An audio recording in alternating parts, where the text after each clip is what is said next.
Hello my dear student, मैं हूं आपका बायोलॉजी एजुकेटर कार्तिक गोयल।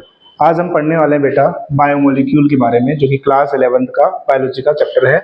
और ये जो चैप्टर है बेटा, ये आप क्लास 12 केमिस्ट्री के अंदर ही पढ़ाई करते हैं। दूसरी अगर मैं आपसे बात करूं बेटा, ये चैप्टर नीट के अंदर हर साल 4 से 5 क्वेश्चन देकर जाता है। हर साल कितने क्वेश्चन आते हैं बेटा इससे? 4 to 5 क्वेश्चन आते हैं। दूसरी बात अगर बात करें बायोमोलिक्यूल के बारे में, तो बायोमोलिक्यूल जो है वो पूरी बायोलॉजी का एक बेस तैयार करता है, क्योंकि इसके अंदर वो सब मोलिक्यूल्स प्रेजेंट हैं, उन सब मोलिक्यूल की स्टडी करते हैं जिससे लिविंग टिश्यू बने हुए हैं, लिविंग बॉडी बनी हुई है, लिविंग ऑर्गेनिज्म बने हुए हैं। तो उसी की स्टडी क्या करनी है हमको यहाँ पर करनी है। ठीक है। दूसरी अगर बात करें बेटा, यहाँ पर बायोमोलिक्यूल चैप्टर के अंदर जाने से पहले हमें बायोमोलिक्यूल के बारे में समझना चाहिए। बायोमोलिक्यूल बेटा बेसिकली 2 वर्ड से मिलकर बना हुआ है। एक वर्ड यहाँ पर है बेटा बायो। बायो का मतलब होता है बेटा यहाँ पर लिविंग। बायो का मतलब होता है लिविंग। और दूसरा है यहाँ पर प्रेजेंट है बेटा क्या? मोलिक्यूल। अब मोलिक्यूल जो होता है बेटा वो क्या हो सकते हैं? कोई भी केमिकल कंपाउंड हो सकते हैं। केमिकल कंपाउंड हो सकते हैं। जैसे अगर मैं आपसे बात करूं बेटा लिविंग के बारे में, तो लिविंग कौन कौन होगा? तो लिविंग जो है आपका बैक्टीरियल सेल है, फंजाई की सेल है, प्लांट सेल या प्लांट है, एनिमल है। तो ये सब क्या है बेटा? आपके लिविंग ऑर्गेनिज्म है। दूसरा यहां बात करें केमिकल कंपाउंड, तो केमिकल कंपाउंड बेटा हमारे पास कितने प्रकार के हैं? 2 प्रकार के। कौन कौन से? एक तो है बेटा इनऑर्गेनिक और दूसरा बेटा यहाँ पर ऑर्गेनिक। इनऑर्गेनिक में कौन कौन आता है? तो इनऑर्गेनिक के अंदर आते हैं बेटा कार्बन, हाइड्रोजन, ऑक्सीजन, नाइट्रोजन। और ऑर्गेनिक कंपाउंड कौन कौन से होते हैं जो कि इनऑर्गेनिक की प्रेजेंस में या फिर कार्बन कंपाउंड की प्रेजेंस में बनते हैं, उनको बोलते हैं हम लोग ऑर्गेनिक कंपाउंड। जैसे कि एग्जांपल ले लूं मैं आपके सामने, amino acid, carbohydrate, fat, proteins, etc। ठीक है। तो बेटा मैं बेसिकली आपसे बात करूं बायोमोलिक्यूल के बारे में, तो बायोमोलिक्यूल का मतलब होता क्या है? बायोमोलिक्यूल का मतलब ये होता है बेटा जितने भी कार्बन कंटेनिंग कंपाउंड जो कि लिविंग टिश्यू के अंदर फॉर्म होते हैं, वो सब क्या कहलाते हैं? बायोमोलिक्यूल कहलाते हैं।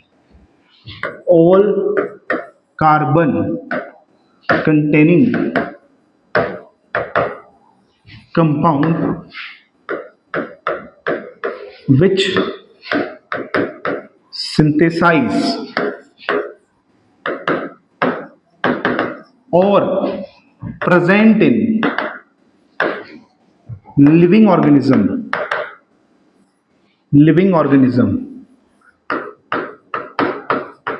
they are called biomolecule. ये सब क्या कहलाते हैं बेटा? बायोमोलिक्यूल कहलाते हैं। क्लियर यहां तक? दूसरी अगर बात करते हैं बेटा, अब जो कार्बन कंटेनिंग कंपाउंड है, अभी हमने देखा कार्बन कंटेनिंग कंपाउंड कौन हो सकता है? तो जितने भी ऑर्गेनिक कंपाउंड होते हैं वो सब कैसे कंपाउंड होते हैं बेटा? आपके कार्बन कंटेनिंग कंपाउंड होते हैं। तो ऑर्गेनिक कंपाउंड जो होगा वो कैसा कंपाउंड होगा? आपका कार्बन कंटेनिंग कंपाउंड होगा। अब सर बात ये आती है कि जितने भी आपने बताए लिविंग ऑर्गेनिज्म के बारे में, जैसे बैक्टीरिया बताया, फंजाई बताया, प्लांट्स बताए, एनिमल्स बताए, मतलब कि बात करें प्लांट, एनिमल और माइक्रोब्स के बारे में, तो क्या इन सब की बॉडी, क्या हम सबकी बॉडी जो है क्या सेम केमिकल कंपोजिशन से मिलकर बनी हुई है? तो जब इसके ऊपर एनालिसिस किया गया, किसके ऊपर बेटा? लिविंग टिश्यूज के ऊपर, तो यह पाया गया कि जितने भी लिविंग ऑर्गेनिजम्स अर्थ पर एग्जिस्ट करते हैं उन सब के अंदर सेम केमिकल कंपोजिशन प्रेजेंट है, या फिर सेम केमिकल कंपाउंड प्रेजेंट है। ये तो बात हो गई बेटा किसकी? लिविंग ऑर्गेनिजम्स की। लेकिन यही में अगर लिविंग ऑर्गेनिज्म को, लिविंग टिश्यू को किसके साथ कंपेयर करूं बेटा? कंपेयर करता हूं मैं इसको नॉन लिविंग के साथ। नॉन लिविंग जैसा कि बात कर सकते हैं हम लोग यहां पर अर्थ क्रस्ट कैसा होता है बेटा? नॉन लिविंग होता है। तो लिविंग टिश्यू और नॉन लिविंग के बारे में जब स्टडी किया गया तो ये पाया गया कि लिविंग टिश्यू और नॉन लिविंग टिश्यू में जितने भी केमिकल प्रेजेंट हैं वो सब कैसे हैं, बिल्कुल सेम है। जैसे कि कार्बन यहाँ पे प्रेजेंट है, कार्बन यहाँ पे प्रेजेंट है, हाइड्रोजन यहाँ पे प्रेजेंट है, हाइड्रोजन यहाँ पे प्रेजेंट है, ऑक्सीजन प्रेजेंट है, सल्फर प्रेजेंट है, फोस्फोरस प्रेजेंट है, यहाँ पर भी सल्फर प्रेजेंट है, फोस्फोरस प्रेजेंट है, पोटेशियम प्रेजेंट है, बिल्कुल प्रेजेंट है। बट कुछ कंपाउंड ऐसे हैं बेटा, कुछ इनऑर्गेनिक कंपाउंड ऐसे हैं, जैसे कि बात करें AU हो गया, AG हो गया, सिलिकॉन हो गया, ये सिर्फ और सिर्फ आपको अर्थ क्रस्ट में देखने को मिल सकता है और ये आपको जो है लिविंग टिश्यूज के अंदर देखने को नहीं मिलता। दैट मीन्स ये आपको सिर्फ और सिर्फ कहां देखने को मिलेगा, अर्थ क्रस्ट के अंदर देखने को मिलता है। दूसरा अगर बात करते हैं बेटा, मैं आपके सामने एक बात करूं, जैसे कि बात करें ह्यूमन सेल के बारे में या किसी भी सेल के बारे में बात करें, ह्यूमन सेल के बारे में बात करें तो ह्यूमन सेल के अंदर सबसे ज्यादा क्या प्रेजेंट है बेटा, वाटर प्रेजेंट है। वाटर कितना प्रेजेंट है, 70% क्या है बेटा यहाँ पर, वाटर प्रेजेंट है। प्रोटीन के बारे में बात करें बेटा तो प्रोटीन कितना बेटा यहाँ पर 10 to 15%, 10 to 15% क्या है बेटा यहाँ पर प्रोटीन है। न्यूक्लिक एसिड की बात करते हैं तो न्यूक्लिक एसिड कितना है बेटा 5 to 7% क्या है यहाँ पर न्यूक्लिक एसिड प्रेजेंट है। ऐसे अगर आयन की बात करें, आयन और कौन से हैं यहाँ पर, मैग्नीज है, मोलिब्डेनम है, मोलिब्डेनम है, ठीक है। उसके बाद कौन है यहाँ पर, पोटेशियम आयन है, सोडियम आयन है। तो ये सब कहाँ प्रेजेंट होता है बेटा, एक लिविंग टिश्यू लिविंग सेल के अंदर पाए जाते हैं या ह्यूमन सेल के अंदर भी देखने को मिलता है, ठीक है। अब बेटा हम क्या करते हैं, ऑर्गेनिक एंड इनऑर्गेनिक कंपाउंड को एनालाइसिस करने के लिए, ऑर्गेनिक या इनऑर्गेनिक कंपाउंड को क्या करेंगे बेटा यहाँ पर एनालिसिस करेंगे। How to analysis, how to analysis ये क्वेश्चन आता है हमारे पास कि कैसे जो है इनऑर्गेनिक ऑर्गेनिक कंपाउंड को एनालिसिस किया जाए। तो ऑर्गेनिक कंपाउंड को एनालिसिस करने के लिए हम यहाँ क्या करते हैं बेटा, एक केमिकल एनालिसिस करते हैं, केमिकल एनालिसिस करते हैं। केमिकल एनालिसिस करेंगे फॉर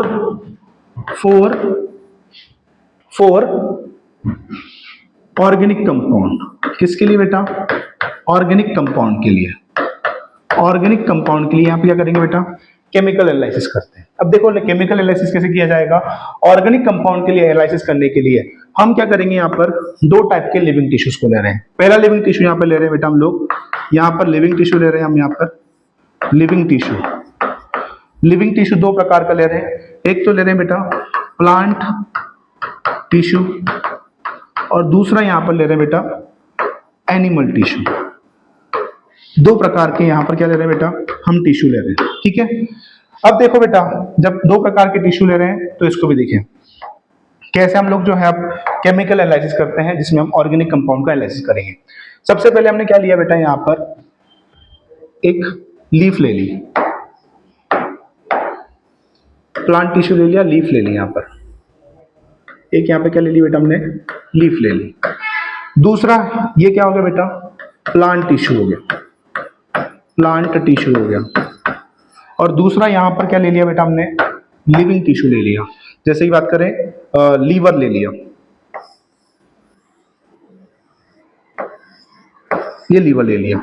एनिमल टिश्यू ले लिया, क्या ले लिया बेटा यहाँ पर, एनिमल टिश्यू। अब एनिमल टिश्यू और प्लांट टिश्यू हमने दोनों टिश्यू यहाँ पर ले लिए।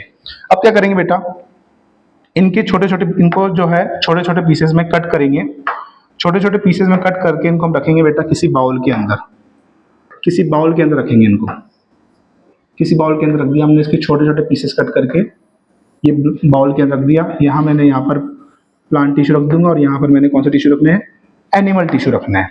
ये प्लांट टिश्यू मैंने यहाँ रख दिया, ये प्लांट टिश्यू है, ये प्लांट टिश्यू, और यहाँ मैंने रखना है बेटा एनिमल टिश्यू। कौन सा टिश्यू रखना है बेटा, यहाँ पे मैंने एनिमल टिश्यू रखना है। देन आफ्टर क्या करना है बेटा, जब ये टिश्यू मैंने कट कर दिए स्मॉल स्मॉल पीसेस के अंदर, मैं इसके अंदर एक एसिड का एसिड यूज करूंगा जिसका नाम है बेटा try chloro acetic acid, try chloro acetic acid. Normal acetic acid का फॉर्मूला होता है बेटा CCH3COOH होता है, लेकिन हमारे पास यहाँ कितना एसिड है, try chloro acetic acid. That means यहाँ पे क्या होगा CCl3COOH। हम यहाँ पे क्या करेंगे, इसका डालेंगे। क्यों डाल रहे हैं बेटा CCl3COOH को, डेट मीन्स ट्राइक्लोरोएसिटिक एसिड को? क्योंकि हमने देखा अभी प्लांट टिश्यू और animal tissue, that means living tissue जो है बेटा वो काफी सारे केमिकल कंपाउंड से मिलकर, that means carbon containing compound से मिलकर बने हुआ है। अब कार्बन कंटेनिंग कंपाउंड के अंदर कुछ कंपाउंड जो है बेटा वो आपके हार्ड भी है, मतलब कि मैक्रोमोलिक्यूल है, और कुछ कंपाउंड जो है बेटा वो माइक्रोमोलिक्यूल है। तो हम क्या करेंगे, ट्राइक्लोरोएसिटिक एसिड की मदद से मैक्रोमोलिक्यूल और माइक्रोमोलिक्यूल दोनों को अलग अलग करेंगे, सेपरेट करेंगे। सबसे पहले क्या करते हैं बेटा, ट्राइक्लोरोएसिटिक एसिड को इसके अंदर डालेंगे। इसके अंदर डालने के बाद by the help of mortar और पेस्टल। मोर्टार और पेस्टल आप जैसे जानते हो, घर पे हम ओखली का यूज करते हैं।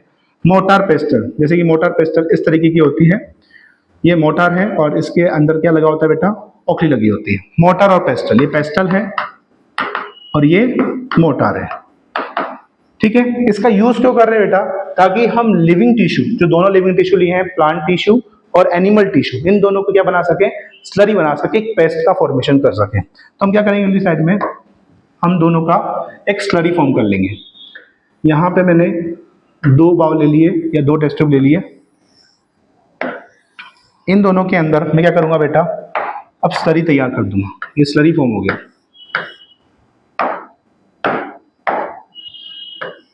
मोर्टार पेस्टल का यूज करके मैंने यहाँ क्या कर दिया बेटा, स्लरी फॉर्म कर दिया। Slurry of plant tissue, plant tissue की स्लरी को फॉर्म कर दिया। ऐसे ही एनिमल टिश्यू के साथ भी करने वाला हूं। एनिमल टिश्यू के अंदर क्या करूंगा बेटा, एनिमल टिश्यू की स्लरी फॉर्म कर दूंगा। Slurry of animal tissue, animal tissue. अब क्या करेंगे बेटा, जब हमने इसकी स्लरी बना ली, तो स्लरी बनाने के बाद हम इसको स्ट्रेन करेंगे। स्ट्रेन किसकी मदद से करेंगे बेटा, चीज क्लॉथ की मदद से। किसकी मदद से स्ट्रेन करेंगे, स्ट्रेन बाय चीज क्लॉथ, चीज क्लॉथ की मदद से क्या करेंगे बेटा, स्ट्रेन करते हैं। अब स्ट्रेन कैसे करेंगे, स्ट्रेन देखो, स्ट्रेन के देखते हैं।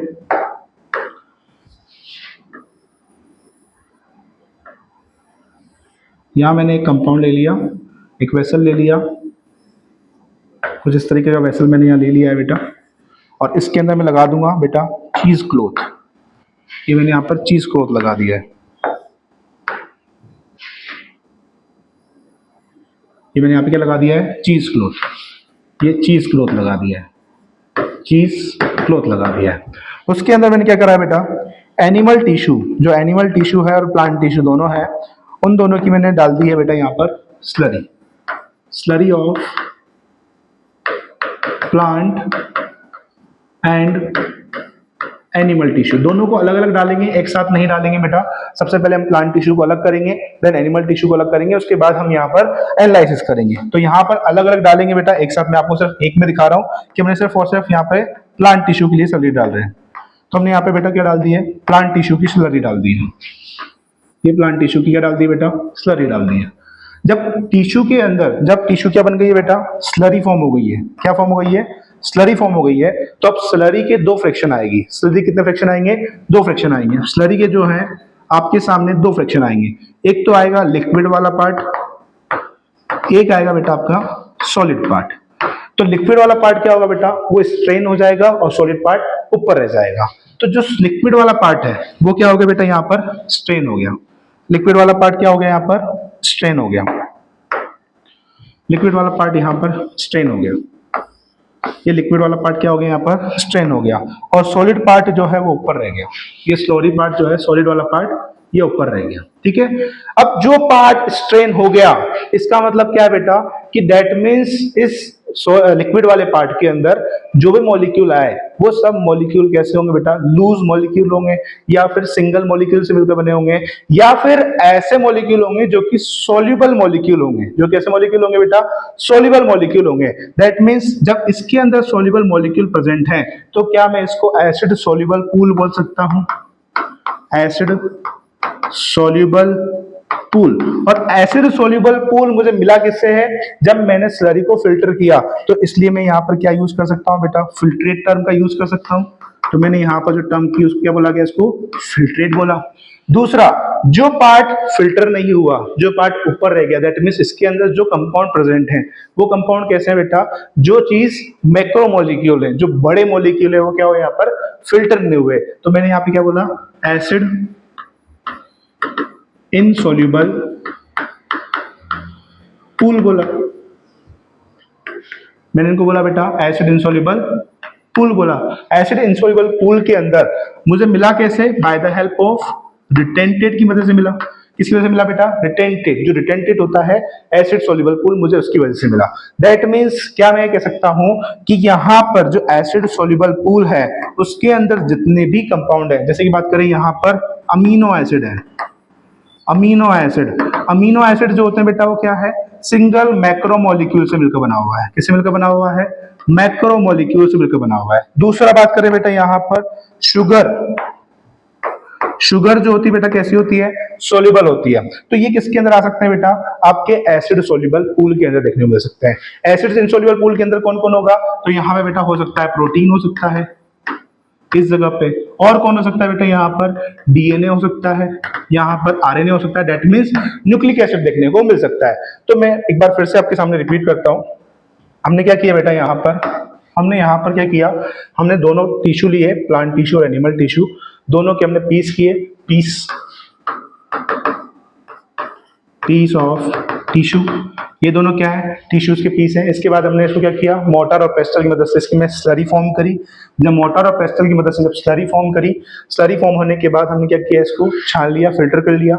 जो चीज फिल्टर होकर नीचे आ गई उसको बोला गया एसिड सोल्यूबल पूल, और जो चीज फिल्टर होकर नीचे आई ऊपर रह गई, दैट मीन्स वो क्या कहलाई, acid insoluble pool. That means यहाँ पर मेरे पास दो फ्रैक्शन आती है बेटा।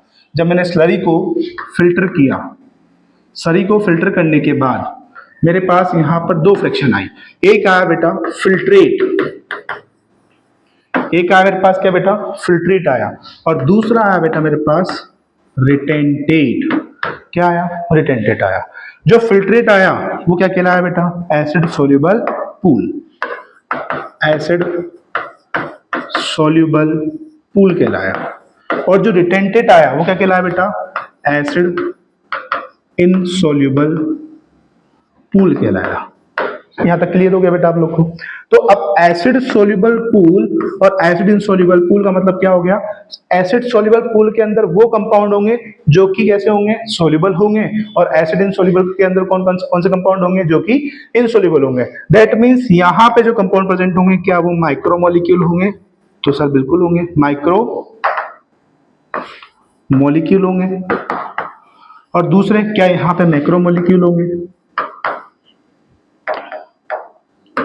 मैक्रोमोलिक्यूल होंगे। दूसरा बात करते हैं एसिड सोल्यूबल पूल के अंदर जो माइक्रोमोलिक्यूल है उनका मोलिकुलर वेट 800 to 1000 डाल्टन से कम है, तो बिल्कुल है 800 to 1000 डाल्टन से कम है। लेकिन जो यहाँ पर मैक्रोमोलिक्यूल है उसका मोलिकुलर वेट बेटा 10,000 से भी ज्यादा है, 10,000 या फिर और मोर भी है। तो इसका मोलिकुलर वेट कैसा हो सकता है, 800 to 10,000 और मोर भी हो सकता है। दूसरी अगर बात करें एसिड सोल्यूबल पूल के अंदर, एसिड सोल्यूबल पूल की अगर मैं बेटा आपसे बात करूं और एसिड इनसॉल्युबल की बात करें, एसिड इनसॉल्युबल पूल, तो बेटा हमने क्या क्या देखा, इसके अंदर क्या क्या हमको मिला। सबसे पहली चीज तो माइक्रोमोलिक्यूल मिले, यहाँ पे कौन से कम मॉलिक्यूल मिले, मैक्रोमोलिक्यूल। इनका मॉलिक्यूलर वेट जो है वो 800 to 1000 डाल्टन है, इनका मॉलिक्यूलर वेट 800 to 10,000 डाल्टन या उससे ज्यादा हो सकता है। दूसरा यहाँ बात करें बेटा एसिड सोल्यूबल के अंदर जितने भी कंपाउंड प्रेजेंट हैं वो सब कैसे कंपाउंड है बेटा, मोनोमेरिक कंपाउंड है। मोनोमेरिक कंपाउंड, मोनोमेरिक कंपाउंड का मतलब हो गया ऐसे कंपाउंड जो कि सिंगल मॉलिक्यूल से मिलकर बने हुए हैं, is called the monomeric compound. और एसिड इनसॉल्युबल के अंदर जो चेन होती है मोनोमेरिक कंपाउंड की, जो चेन होगी, चेन ऑफ मोनोमेरिक कंपाउंड, वो क्या कहलाता है बेटा, पॉलीमेरिक कंपाउंड कहलाता है। They are called polymeric compound. तो यहां पर आप कंपाउंड जो देखने मिलेंगे वो कौन से होंगे, पॉलीमेरिक कंपाउंड होंगे। दूसरा यहां बात करते हैं तो यहां पर आपको क्या देखने मिल सकता है, यहां अमीनो एसिड देखने मिल सकता है, अमीनो एसिड। यहां आपको शुगर देखने मिल सकती है, यहाँ आपको न्यूक्लियोटाइड, न्यूक्लियोटाइड क्या होता है बेटा? न्यूक्लियोटाइड होता है बेटा एटीपी, जीटीपी, टीटीपी, एटीपी हो गया, एटीपी हो गया, जीटीपी हो गया, तो सब क्या है बेटा? न्यूक्लियोटाइड है। उसके अलावा यहाँ बात करते हैं तो यहाँ क्या देखने को मिल सकता है? यहाँ आपको प्रोटीन देखने को मिल सकते हैं, प्रोटीन देखने को मिल सकते हैं। दूसरा यहाँ पे आपको देखने को मिल सकता है न्यूक्लिक एसिड, न्यूक्लिक एसिड देखने को मिल सकते हैं। और क्या देखने को मिल सकते हैं? यहाँ पर आपको जो है देखने को मिल सकता है कार्बोहाइड्रेट, कार्बोहाइड्रेट देखने को मिल सकता है। ठीक है, अब बात आती है बेटा फैट के मॉलिक्यूल्स की, लिपिड के मॉलिक्यूल्स की। जो लिपिड का मॉलिक्यूल है बेटा, वैसे तो जो लिपिड का मॉलिक्यूल है वो कैसा कंपाउंड है? एसिड सोल्यूबल कंपाउंड है। मतलब कि कहना मतलब है कि ये कैसा मॉलिक्यूल है? माइक्रो मॉलिक्यूल है। इसका जो है आपका जो मॉलिक्यूलर वेट होता है इसका, वो 800 डाल्टन से भी कम होता है। लेकिन इसके साथ एक प्रॉब्लम है कि जो लिपिड के मॉलिक्यूल होते हैं बेसिकली वो कैसे होते हैं? मोनोमेरिक होते हैं। कैसे होंगे? मोनोमेरिक होंगे। लेकिन जब भी इसको किसी सॉल्यूशन के अंदर डाला जाता है तो उसमें क्या कर लेते हैं बेटा? एक एग्रीगेशन फॉर्म कर लेते हैं, एग्रीगेशन का फॉर्मेशन कर लेते हैं। इसलिए ये जितने भी कंपाउंड आते हैं, मतलब कि जो लिपिड कंपाउंड होते हैं, वो सब कैसे होते हैं बेटा? एसिड इनसॉल्युबल पूल के अंदर आते हैं। किसके अंदर आएंगे? एसिड इनसॉल्युबल पूल के अंदर आएंगे।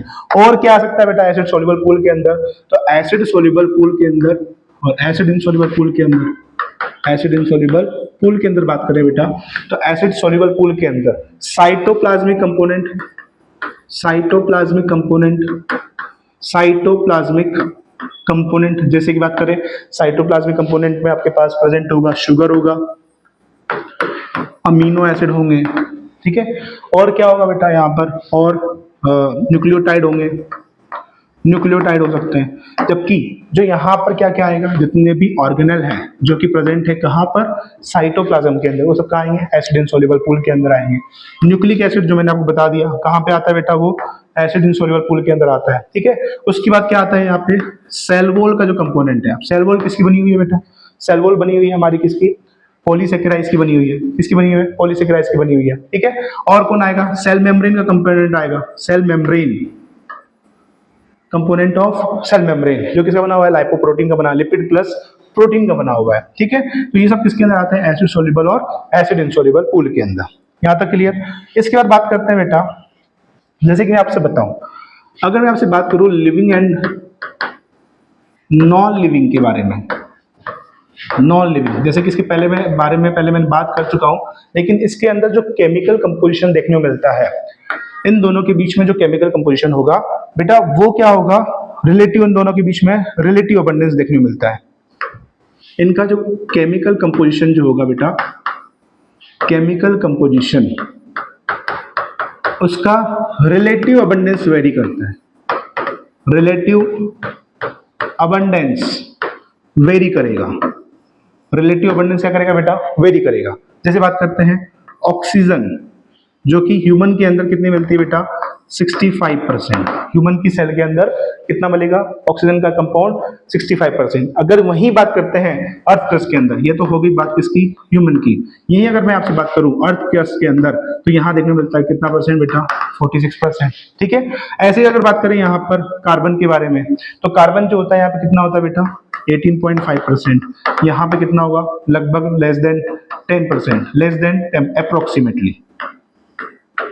तो इस तरीके से यहाँ पर क्या होता है बेटा? केमिकल कंपोजिशन देखने मिल सकता है। अगर ह्यूमन के अंदर देखा जाए तो ह्यूमन के अंदर कौन कौन से कंपाउंड? ऑक्सीजन सबसे ज्यादा, फिर उससे कम कार्बन, फिर उससे कम नाइट्रोजन, देन उससे कम क्या मिलता है यहाँ पर? हाइड्रोजन देखने को मिल सकता है। ठीक है, यहाँ तक क्लियर? ये तो बात हो गई बेटा हमारी किसके बारे में? हमने यहाँ पे जो बात करी वो हमने करी है यहाँ पर ऑर्गेनिक कंपाउंड का एनालिसिस करने के लिए। हमने यहाँ पे ऑर्गेनिक कंपाउंड का एनालिसिस कंप्लीट कर लिया है। अब हम बात करते हैं बेटा यहाँ पर इनऑर्गेनिक कंपाउंड का एनालिसिस कैसे किया जाए। इनऑर्गेनिक कंपाउंड का जो एनालिसिस करेंगे उसको देखते हैं। Analysis of inorganic compound, analysis of inorganic compound. अब देखो इनऑर्गेनिक कंपाउंड का एनालिसिस करने के लिए हम क्या ले रहे हैं बेटा? फिर से यहाँ पर लिविंग टिश्यू ले रहे हैं। जैसे मैंने यहाँ पे क्या ले लिया बेटा? एक प्लांट ले लिया, प्लांट ले लिया ये, ये प्लांट ले लिया, इस प्लांट की मैंने बेटा ले ली यहाँ पर एक लीफ, ये प्लांट है, और प्लांट की मैंने क्या ले ली बेटा यहाँ पर लीफ ले ली। जब इस लीफ को मैंने वेट किया तो इसका मुझे क्या मिला बेटा यहाँ पर फ्रेश वेट। कौन सा वेट मिलेगा? Fresh weight. जो फ्रेश वेट मिलेगा इसमें मुझे इनऑर्गेनिक कंपाउंड भी देखने को मिलेंगे, इसमें मुझे ऑर्गेनिक कंपाउंड भी देखने को मिलेगा, इससे मुझे इसके अंदर मुझे H2O भी दिखेगा। अब मैं क्या करूंगा बेटा, इसको सबसे पहले ड्राई करूंगा। ड्राई करने के लिए क्या करूंगा बेटा, मैं इसका H2O लॉस करवा दूंगा। H2O लॉस करवाने की वजह से यहाँ पर क्या हो गया बेटा, इसका मुझे ड्राई वेट मिलेगा। ड्राई वेट के अंदर मुझे अभी भी क्या प्रेजेंट है, इनऑर्गेनिक और ऑर्गेनिक कंपाउंड प्रेजेंट है, ऑर्गेनिक कंपाउंड प्रेजेंट है, राइट। अब मुझे क्या करना है, सिर्फ और सिर्फ किसको देखना है, इनऑर्गेनिक कंपाउंड को देखना है। तो इनऑर्गेनिक कंपाउंड को जब देखना है तो मैं कर दूंगा बेटा, इसको बर्न कर दूंगा। मतलब कि बर्न करते वक्त क्या हो जाएगा बेटा, CO2 जो होगा उसका ऑक्सीडेशन हो जाएगा। CO2 का ऑक्सीडेशन होगा, दैट मीन्स यहाँ पर क्या होगा बेटा, कंबशन होगा, और कंबशन होने की वजह से यहाँ पर मुझे क्या मिलेगा बेटा, एश मिलेगी। क्या मिलेगा मुझे यहाँ पे, एश वेट।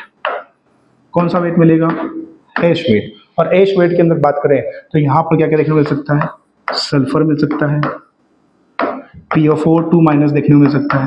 तो ये कंपाउंड मुझे क्या देखने को मिल सकते हैं, इनऑर्गेनिक कंपाउंड की स्टडी एनालिसिस करने के लिए मैं क्या करता हूँ बेटा, फ्रेश वेट को ड्राई वेट में कन्वर्ट करता हूँ और ड्राई वेट को एश वेट में कन्वर्ट करता हूँ, राइट। देन आफ्टर बात करते हैं बेटा, अगला जो टॉपिक आता है इसके बाद वो आता है मेटाबोलाइट्स।